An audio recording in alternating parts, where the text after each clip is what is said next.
श्री शिवाय नमस्तुभ्यम। हर हर महादेव। गुप्त नवरात्र के अब सिर्फ 3 ही दिन बचे हुए हैं। सप्तमी, अष्टमी और नवमी, मतलब 2 जुलाई, 3 जुलाई और 4 जुलाई।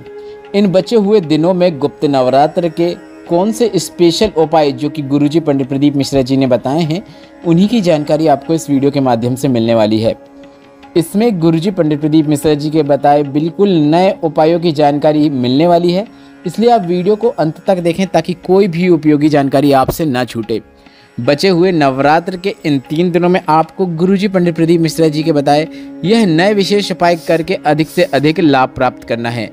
बढ़ते हैं बिना किसी देरी के पहले विशेष उपाय की ओर। गुरुजी ने अभी हाल ही में चल रही शिव पुराण कथा में आषाढ़ माह की गुप्त नवरात्र से जुड़े एक सरल उपाय की जानकारी दी है। गुरुजी ने बताया कि यह उपाय आप अपने अंदर अगर बहुत दुविधाएं चल रही हैं कि क्या करें क्या नहीं करें, निर्णय लेने में आपको असमंजस हो रहा है, या फिर आपका किसी भी चीज़ में मन नहीं लगता है, पढ़ाई हो, व्यापार हो, या फिर जो भी क्षेत्र में आप आगे बढ़ना चाहते हैं उसमें आपका मन नहीं लग रहा है, तो अपनी चित्तवृत्ति को स्थिर करने के लिए, अपने दिमाग को स्थिर करने के लिए, एकाग्रता को बढ़ाने के लिए, घर में पॉजिटिविटी आपको लगे, इस प्रकार से आप चाहते हैं तो आपको यह उपाय करना है।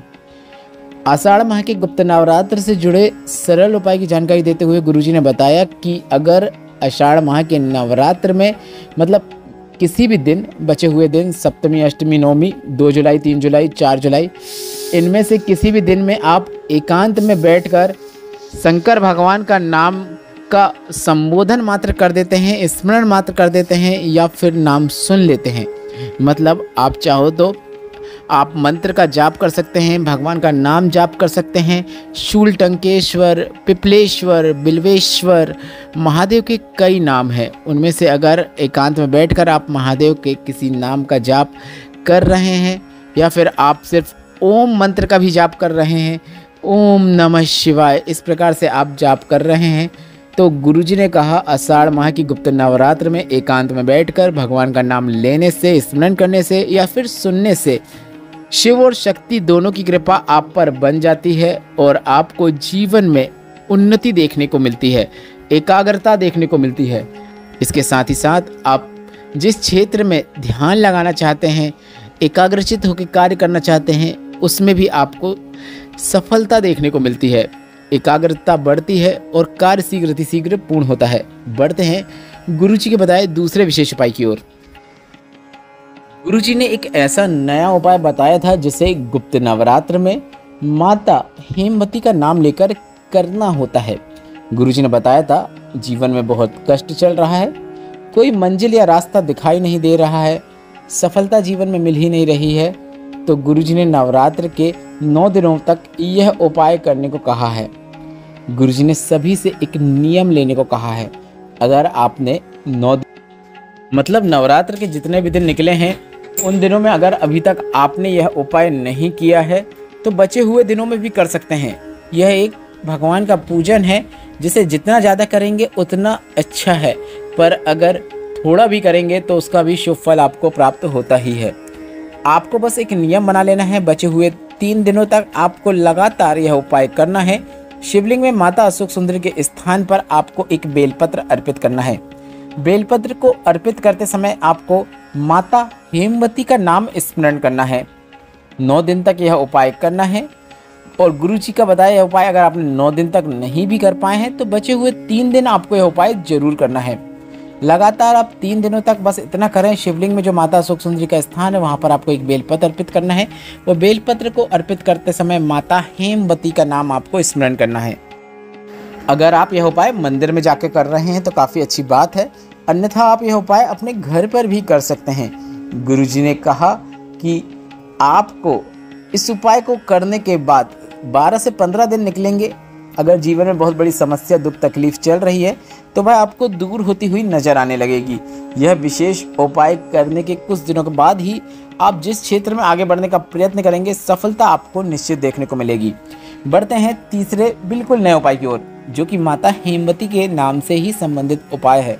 और यह उपाय भी अगर आप जो अभी दूसरा उपाय बताए हैं वह शिवलिंग पे ना कर पाएँ, अगर आपके पास शिवलिंग नहीं है तो आप यह उपाय बगैर शिवलिंग के कर सकते हैं, या फिर आसपास मंदिर नहीं है तो भी आप यह उपाय कर सकते हैं। पर यह उपाय भी उसलिए किया जाता है कि जीवन में बहुत कष्ट चल रहा है, समस्याएं चल रही हैं, जीवन में बहुत परेशानियां चल रही हैं, जीवन में कुछ भी अच्छा होता हुआ दिखाई नहीं दे रहा है, तो आपको यह उपाय करना है।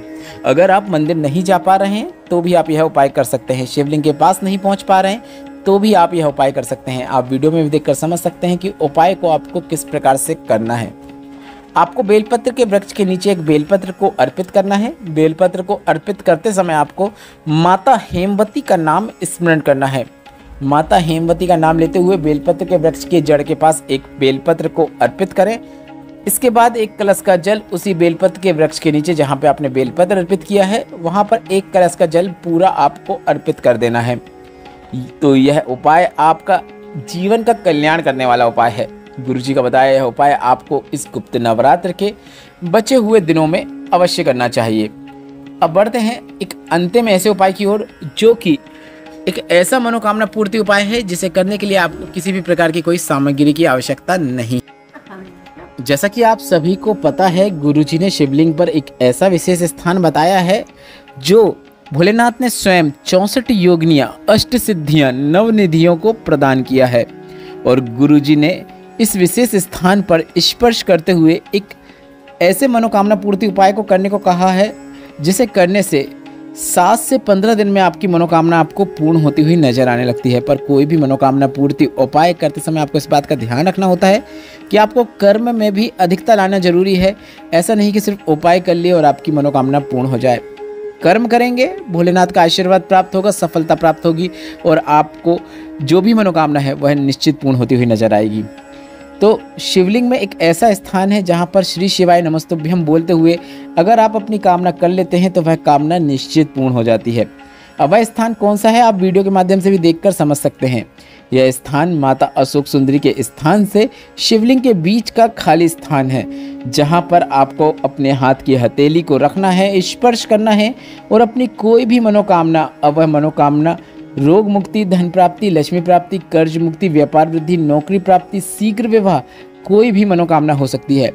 मनोकामना करने के पहले और मनोकामना करने के बाद आप या तो श्री शिवाय नमस्तुभ्यम, नमः शिवाय या फिर ओम नमः शिवाय, जो मंत्र ठीक लगे उस मंत्र को आपको मनोकामना करने के पहले और मनोकामना करने के बाद अवश्य बोलना है।